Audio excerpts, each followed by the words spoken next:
Pace में ये ना असल में ये वाली स्लाइड थी, और कल जो चीज हम मैं मिस कर रहा था ना वो इसी स्लाइड के अंदर ही थी। ये देखें, ये उन्होंने दिखाया हुआ है सेल, ठीक है, हमारे साइड के अंदर ये इन्होंने दिखाया हुआ है कि पोटेशियम दूसरा वो बाहर जा रहा है और सोडियम इसके अंदर आ रहा है। और फिर इसके बाद पोटेशियम बाहर जाता है, कैल्शियम अंदर आता है। तो यहाँ पे जो है आपके पास ये सोडियम करंट जो है ना इसको दिखाया हुआ है। सोडियम जो है ना उसका इनफ्लक्स होता है, तो जिसकी वजह से क्या होता है, एक्शन पोटेंशियल बनता है या चेंज होता है, मेम्ब्रेन पोटेंशियल बनता है। तो इसको हम यहाँ पे अप्लाई करते हैं। यहाँ पे जो चीज़ है ना, यहाँ पे मैं बता रहा था कि यहाँ से क्या होता है कि बेसिकली सोडियम चैनल्स होते हैं यहाँ पे, जो कि लीकी सोडियम चैनल्स होते हैं, या इन्हें फनी चैनल्स भी कहते हैं। तो वो जो फनी चैनल्स के होते हैं इनके यहाँ से फेज जीरो को दिखाया हुआ है यहाँ पे। लेकिन जो लीकी चैनल होता है वहां से क्या होता है कि सोडियम आहिस्ता आहिस्ता लीक करता रहता है। यहाँ पे मैं आपको दिखाता हूँ। फेज फोर में ये जो सोडियम है और पोटेशियम की वजह से बैलेंस है, लेकिन यहाँ पे ना, खैर इसमें इस तरह लिखे, लेकिन ये होता है कि सोडियम जो सही है, अगर मैं यहाँ पे करके सेल ड्रॉ करता हूँ, सॉरी सेल ड्रॉ करना चाहिए, सोडियम जो सा होगा वो आहिस्ता आहिस्ता लीक होके सेल के अंदर आता जाएगा। याद है मैंने आपको कल बताया था कि cells are bag of what,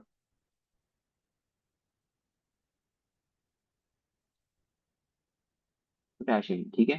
sales are bag of potassium, तो सेल्स के अंदर पोटेशियम आता है, सोडियम जो सा होता है वो अंदर आता रहता है। उसकी वजह से क्या होता है, आहिस्ता आहिस्ता जो मेम्ब्रेन पोटेंशियल है ये चेंज होता रहता है। अब जब ये चेंज होता रहता है तो क्या होता है, जब ये 40 पे पहुंचता है तो एकदम से क्या होता है कि यहाँ पे स्पाइक आती है।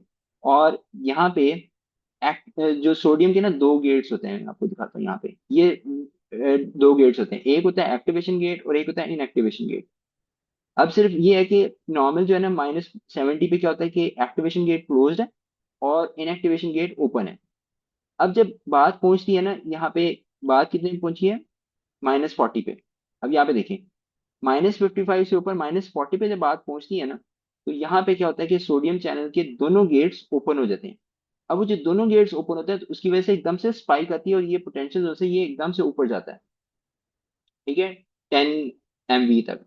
अब इसको थोड़ा सा पढ़ लेते हैं कि फेज जीरो में बता रहे हैं कि अप स्ट्रोक है, ओपनिंग हो, ये अप स्ट्रोक ये जीरो वाले को बता रहे हैं। हम पहले फेज फोर की बात करेंगे। फेज फोर जो है ना उसमें ये देखें, प्राइमरी जो है कौन सा है, sodium in and calcium in.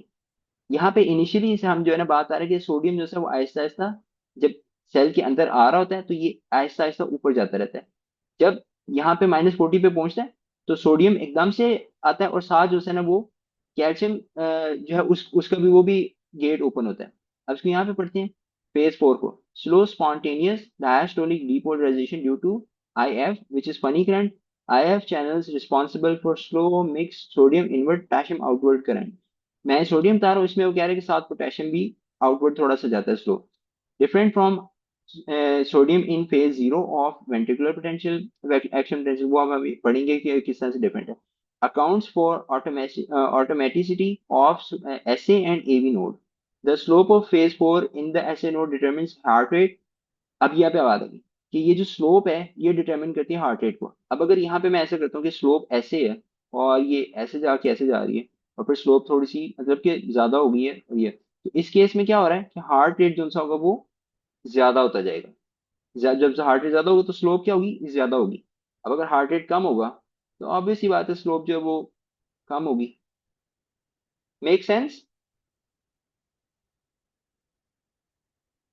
Sketch के अंदर से थोड़ा सा याद करना इस तरह आसान होता है कि इसमें ये दिखाया हुआ है कि स्लोप कम है और ये स्लो स्लो जा रहा है। जब ये स्लोप ज्यादा है तो ये स्पीड आपको शो करें, हार्ट रेट ज्यादा होगी तो स्लोप ज्यादा हो जाएगी। उसके बाद आ जाता है हमारे पास ये आ गया, और इसमें ना इसमें भी ये इसमें एक है कि यहाँ पे क्या होगा कि कैल्शियम चैनल के साथ अब जो है ना कैल्शियम यहाँ पे इन आएगा, सोडियम चैनल भी है और साथ जो है कैल्शियम चैनल ओपन होगा, तो उसकी वजह से जो है कैल्शियम भी जो है वो सेल के अंदर रैपिडली जाएगा, जिसकी वजह से क्या होगा, ये जो है ये वेव आएगी या कह लें पीक आएगी। ये चीज आ जाती है आपके पास सोडियम और साथ जो है इसमें कैल्शियम का मेंशन मेंशन होगा। ये तो फेज फोर की बात है, फेज जीरो के अंदर आएगा कैल्शियम। ठीक है, यहाँ पे यहाँ से बात क्लियर है। यहाँ पे थोड़ी सी अगर आई हो कंफ्यूजन है भी तो मैं अगर है तो पूछे, मैं आपको क्लियर कर देता हूँ। खैर बस, लेकिन ये कि फेज फोर ये ना, ये सारा इसमें कंफ्यूजन होता है कि फेज फोर यहाँ पे दिया है, इसमें यहाँ पे दिया हुआ है, इधर जो सा वो इस तरह दिया हुआ है, तो मुख्तलिफ पिक्चर्स में इस तरह मुख्तलिफ है। लेकिन हम लोग को बस याद रखने की जो फेज फोर जो स्लोप है, जो रेट डिटरमिन करती है, उसके अंदर सोडियम चैनल जो सा ना वो जिम्मेदार है। बस ये बात हम लोगों ने याद रखनी है। उसके बाद यहाँ पे आ जाता है कि एस्ट्रोक्लिन और एडिनोसिन जो होते हैं, they decrease the rate of diastolic depolarization and decrease heart rate with catecholamine, while catecholamines increase depolarization and increase heart rate. अब यहाँ पे जो एस्ट्रोक्लिन और एडिनोसिन है, ये बेसिकली क्या किन चैनल्स को अफेक्ट करते हैं यहाँ पे?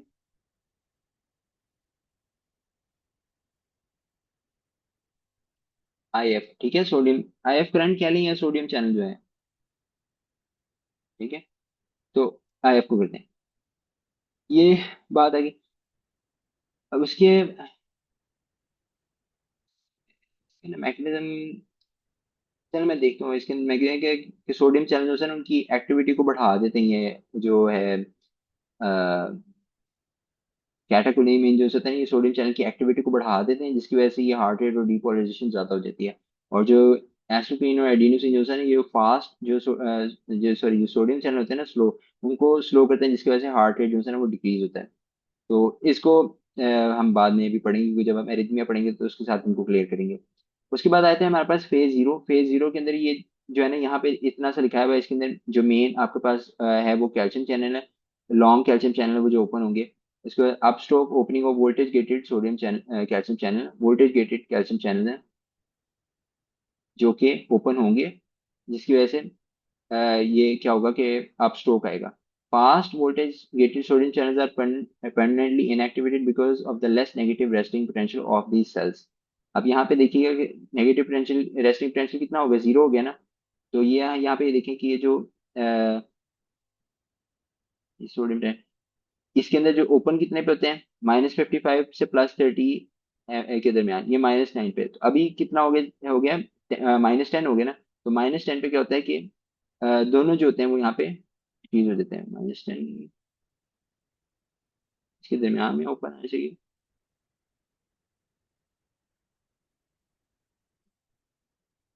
हाँ परमानेंटली इनएक्टिवेटेड, ठीक है, ये परमानेंटली इनएक्टिवेटेड लिखा हुआ है। इनएक्टिवेटेड का मतलब है कि इनएक्टिवेशन गेट क्लोज होते हैं। हम्म, ठीक। ये जो है ना, दोबारा ये जो है कंफ्यूज करते हैं। इसको छोड़ते हैं, इसको देखते हैं हम लोग। ये इसको बाद में कर लेते हैं, जो चीज़ कंफ्यूज रहती है ना चैनल्स के दरम्यान में। एक मुझे रहता है एक सेकंड में ये जेन से निकल जाता है। यहाँ पे बहरहाल इसको इसको मैं थोड़ा सा क्लियर करता हूँ, वो इसको बाद में देख लेंगे। सॉरी गाइस, इसको अब ये देख लें कि इसके अंदर ना आपके पास ये जरा स्ट्रेट फॉरवर्ड है, सिंपल है। इसमें आपके पास क्या होता है कि फेज जीरो है। फेज जीरो के अंदर क्या होता है, rapid upstroke of sodium depolarization voltage gated sodium channel open. जो मैं बात कर रहा हूँ ना, ये ज्यादा इसके बारे में मुझे ज्यादा चीज पता है कि बेसिकली क्या है कि जैसे ही ये एक्शन पोटेंशियल आया, वहां पे जो है ना ये दोनों गेट्स ओपन हो जाते हैं। और दोनों गेट्स ओपन की वजह से होने की वजह से क्या होता है कि रैपिड जो है डीपोलराइजेशन होती है, सोडियम बहुत रैपिडली अंदर आता है, और ये जो है ना इसकी वजह से अपस्ट्रोक आती है। ठीक है गाइज, मैं आपको कंफ्यूज कर रहा हूँ, सॉरी, ऊपर वाले को छोड़ के इसके ऊपर फोकस करें बस। ठीक है, मायोकार्डियल एक्शन पोटेंशियल के अंदर, इसके अंदर सिर्फ ये है कि सोडियम रैपिड अंदर आया, और इसकी वजह से क्या हुआ, सोडियम चैनल ओपन हुआ, ये दोनों जो है ना सोडियम चैनल के दोनों गेट्स ओपन होने की वजह से जीरो फेज जीरो है, ये ऊपर आ गया। उसके बाद क्या होता है कि आपके पास इनिशियल रिपोलराइजेशन में जो इनएक्टिवेशन होती है वोल्टेज गेटेड सोडियम चैनल की, और वोल्टेज गेटेड सोडियम चैनल खुलना ओपन होना शुरू होते हैं। उसकी वजह से क्या होता है कि ये जो फेज वन जो है ना, ये छोटा सा जो नीचे छोटी सी पीक आती है ना, इनिशियल रिपोलराइजेशन, वो इस वजह से आती है क्योंकि आपके पास सोडियम चैनल अब इनएक्टिवेट हो गए, और वोल्टेज गेटेड जो चैनल्स हैं वो ओपन होने शुरू हैं, जिसकी वजह से जो बैलेंस है वो थोड़ी देर के लिए डिस्टर्ब होता है। ये उसके बाद क्या होता है कि यहाँ पे पोटेशियम जो चैनल्स है ना वो प्रॉपरली ओपन होना शुरू हो गए। लेकिन अब क्या होगा कि पोटेशियम चैनल्स ओपन होते ही जाएंगे। इनिशियली यहाँ पे शुरू हुए, सात पोटेशियम चैनल्स ओपन होंगे। अब ये जो है ना, इसका प्लेट्यू कहते हैं, ये फेज टू का जो प्लेट्यू है, इस प्लेट्यू की इंपॉर्टेंस ये है कि जब कार्डियक हार्ट के मसल्स उन्होंने जब करना है ना, पंप करना है, तो पंप करने के दौरान क्या है कि उनको एक सस्टेन्ड सिग्नल चाहिए, ताकि वो कंप्रेस होते रहे, अपनी जो है वो क्या कहते हैं कॉन्ट्रैक्ट होते रहे, और ब्लड को अच्छी तरह से पंप आउट करें। अब वो जो सस्टेन कॉन्ट्रैक्शन चाहिए ना, उसके लिए फिर क्या होता है कि जो पोटेशियम बाहर जा रहा है, तो उसको बैलेंस करने के लिए कैल्शियम जो है वो अंदर आना शुरू होता है। इसकी वजह से क्या होता है, आप देखिए, जितना पॉजिटिव चार्ज बाहर जा रहा है, साथ ही साथ कैल्शियम जो है उतना अंदर आ रहा है। तो यहाँ पे क्या होता है कि जो चार्ज की जो पोटेंशियल है ना, वो जो चेंज होने की जो चीज है वो कम हो जाएगी, वो इतना ज्यादा चार्ज चेंज नहीं होगा। ठीक है, ये बात समझ आ रही है? प्लाट्यू के अंदर कैल्शियम इनफ्लक्स हो रहा है through voltage gated calcium channel, channels balance potassium influx. अब वो जो उन्होंने उसको बैलेंस कर दिया, calcium influx triggers calcium release from sarcoplasmic reticulum.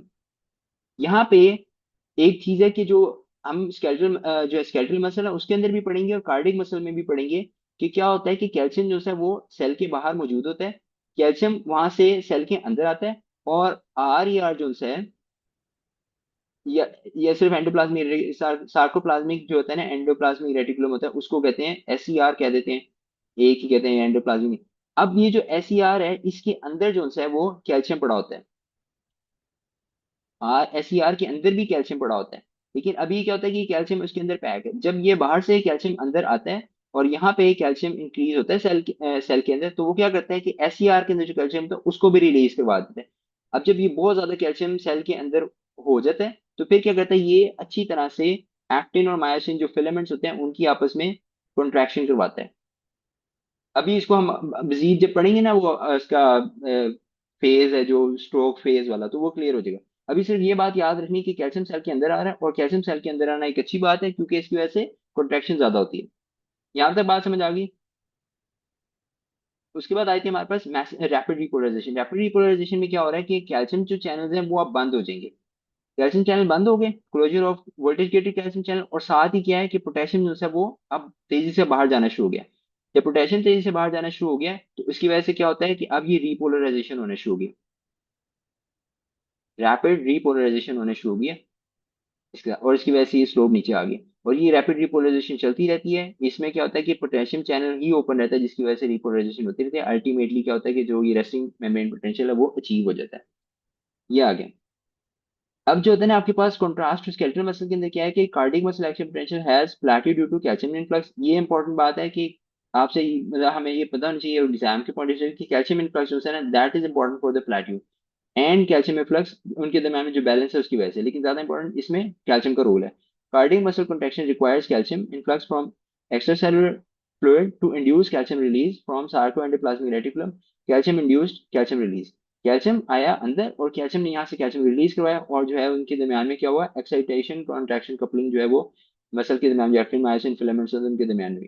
Cardiac myocytes are electrically coupled to each other by gap junction. ये बहुत ज्यादा इंपॉर्टेंट चीज है, ये यहाँ पे मैंने एक थोड़ा सा हिंट दिया था कि होता क्या है कि ये जो आपके है ना हिस्परकिंजी सिस्टम और वेंट्रिकल्स जो हैं साथ कार्डियक मसल, उनके दरमियान में गैप जंक्शन होता है। ये गैप जंक्शन ना क्वेश्चन में पूछते हैं कि कौन से जंक्शन, क्योंकि हमारे पास काफी जंक्शन की टाइप्स हैं, तो गैप जंक्शन जो होता है ना, ये एक स्पेशल कनेक्शन होता है सेल्स के दरमियान में। जैसे अगर ये दो सेल्स हैं, ये दिए हुए, तो इनके दरमियान में गैप जंक्शन है, ये स्पेशलाइज्ड है। इस जंक्शन की वजह से इम्पल्स जो होती है वो बहुत तेजी से ट्रैवल करती है, और इसी वजह से पॉसिबल हो सकता है कि वेंट्रिकल्स के जो सारे सेल हैं वो एक साथ कॉन्ट्रैक्ट कर सकें। तो इसलिए गैप जंक्शन को आप लोगों ने जरा ज़हन में रखना है। ये बात हो गई। ये अगर तस्वीर आपने थोड़ा सा करना है, इसके अंदर जो ए आर पी है, इसके अंदर उसने बस ये थोड़ा सा बताया हुआ है कि जब आपके पास ये यहाँ पे होता है ना जो रिफ्रैक्टिव पीरियड होता है इसके दरमियान में, देखता हूँ इसमें यहाँ पे ये लिखा हुआ है इसमें, इफेक्टिव रिफ्रैक्टिव पीरियड। इसमें बताता है कि जो इफेक्टिव रिफ्रैक्टिव पीरियड है ना, ये वो पीरियड होता है जिसमें जब पोटेशियम चैनल्स ओपन होते हैं, तो इसके दौरान में अगर कोई इम्पल्स आती भी है ना, तो वो सेल्स को डिपोलराइज नहीं कर सकती। ठीक है, तो ये इसकी इंपॉर्टेंस है। 20 मिली सेकेंड के अंदर ये जो है रिफ्रैक्टिव पीरियड में होता है, इसको कोई भी इम्पल्स दे दें तो ये नहीं करता। तो इसमें बताता है कि यहाँ पे एक एरिया यहाँ पे होता है जिसको कहते हैं सुपर नॉर्मल रिफ्रैक्टिव पीरियड। उसमें देखें ना, ये रिफ्रैक्टिव पीरियड वाले लेवल से नीचे होता है, लेकिन अगर यहाँ पे इम्पल्स आती है तो ये सेल ज़्यादा जल्दी एक्साइट हो सकता है। उसमें ये होता है कि जैसे अरिथमिया वगैरह के केस में ये इजीली एक्साइट होता है, ऐसी वो चीज़ है। और ये चीज़ जो उनसे ना, अब आपको थोड़ा सा पता लगे आपको जो पता है, जो लिग्नोकेन है, किसी बच्चे को याद है लिग्नोकेन का क्या फंक्शन होता है? हम सॉरी, आप में से कुछ लोग शायद ग्रेजुएट ना हो, अभी अर्ली क्लासेस में होंगे, बट मैं थोड़ी सी ज्यादा एक्सपेक्टेशन करके पूछ रहा हूँ। लिग्नोकेन जो होता है ना, ये सोडियम चैनल्स को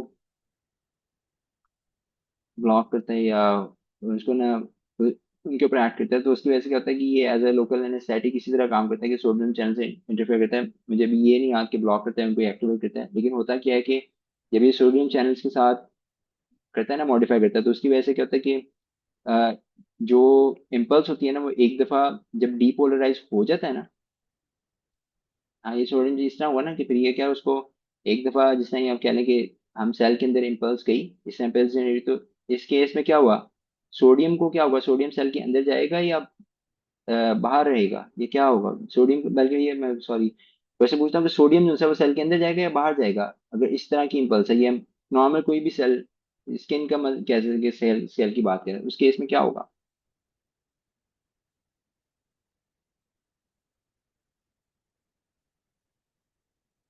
सोडियम सेल के अंदर जाएगा, ठीक है। अब सोडियम जो है ना वो सेल के अंदर जाएगा, तो क्या होगा कि यहाँ पे ना इसको क्या कहते हैं कि ये रैपिडली ओपन कर देता है। तो ये जो है ना ये इसी तरह इसी फेज पे चलता रहता है, जब हम लिग्नोकेन देते हैं ना, लोकल एनेस्थेटिक देते हैं, तो इसी फेज पे चलता रहता है। उसमें क्या होता है कि ये ऑलरेडी ऊपर होता है, तो अब जो है ना नई कोई भी इम्पल्स आएगी ना, तो वो इसको मजीद तो डिपोलराइज करेगी ही नहीं। तो क्या होता है कि इस वजह से क्या होता है कि पेन जो है ना वो फिर फील नहीं होती। ये जो लोकल एनेस्थेटिक है लिग्नोकेन, इसका ये इम्पैक्ट होता है कि ये क्या करते हैं कि जो आपने जो इसको इम्पल्स दी है, आपने लोकल लगा दिया लोकल एनेस्थेटिक, तो वो यही करता है कि सोडियम चैनल को ऊपर कर देता है और इसको हाइपर पोलराइज कर देता है सेल को। इस वजह से ये एज एन एनेस्थेटिक काम करता है। तो मेरा लिग्नोकेन को यहाँ पे जो है ना इंट्रोड्यूस करवाने का मकसद ये है कि अगर ब्लड के अंदर लिग्नोकेन इंजेक्ट कर दी जाए, तो आप लोग इमेजिन कर सकते हैं, आई होप सो, कि इस इम्पल्स जनरेशन पे क्या असर पड़ेगा।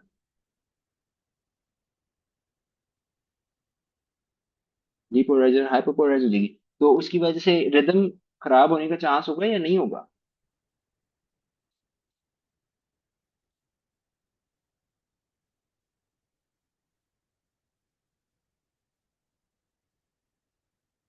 ठीक है, चांस होगा।